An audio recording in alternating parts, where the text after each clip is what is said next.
E thuolo moheo jumbe adek anyuola moro e kaunti ma Mombasa osebedo gi dang'ni ka gimanyo wuodgi ma jahigni 23 mane olal apoya nono e yo mapok oyangore nyaka sani.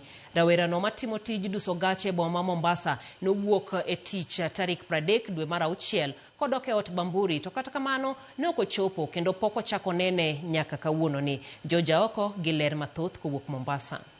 Jo ohand duso gache e apaya ma Nyerere Mombasa koni sani gionge kod kwe nyaka ne achiel kuomgi John Njiraini lal apoya nono jumbe adek mosekalo kane owuok e tich. Gikoni gisetemo tudore gi anyuola rawerano ma jahigni 23 e yor temo manye, to kata kamano menyo margi pok onyuolo olemo. Alipotea usiku wa tarehe 30 mwezi wa 6. Na tangia hiyo siku tumekuwa tukimtafuta. Tumeenda mahospitali, tumeenda mochari, hatujaweza kumpata. Na wala hatuna hata fununu mahali alipo. Wednesday venye hakuja kazi, tulimpigia simu, hatukumpata kwa simu. And after 2 days ika-raise alarm kwa nini hakuji kazini na ni kwa nini hapatikani. Some of our colleagues wakaenda kumtafuta. From there we started kumtafuta kwa mahospitali. Alikuwa msee mchangamfu, hakuanga na issues na watu. Hata hiyo day hatujui hata aliendangaje. Juu after job hakuna mtu yuongea sana na yeye after, but the following day hakureport na hivyo. En gino magikoni koromioge kibaji to chutho ni mar nyaka ne olal simbe ok yudre ka obila bende gikoni pokomioge report mora nyaka ne gichwal ywak makamano.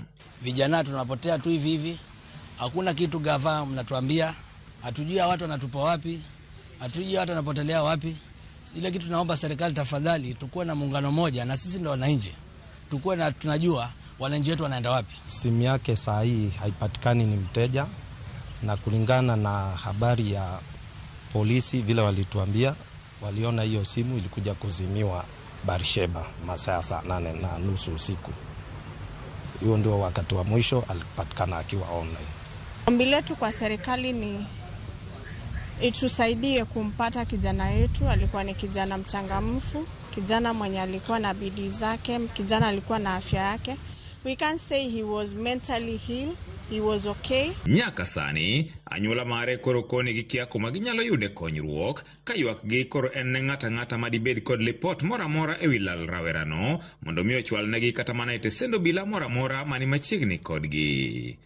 Tunauliza mtu yote angekuwa na habari yote kumhusu, either amemuona akiwa hai ama akiwa amekufa, aweze kutufikia. Serikali tusaidie, na kama kuna mtu yote pia anajua kama kuna fununa za fuata mambo ya family ama akatufuata sisi, akatupatia tu leakage kama kuna tatizo yote ilikuwa mahali kama mtaani huko mahali kwa kiishi, na sisi tupate kujua, tuone vile tutasaidiana. Watu produce tu kijana yetu, tujue mahali yuko, na at least to ease the tension, tuache kukaa tukimtafuta. George Aoko, Ramogi TV, Mombasa.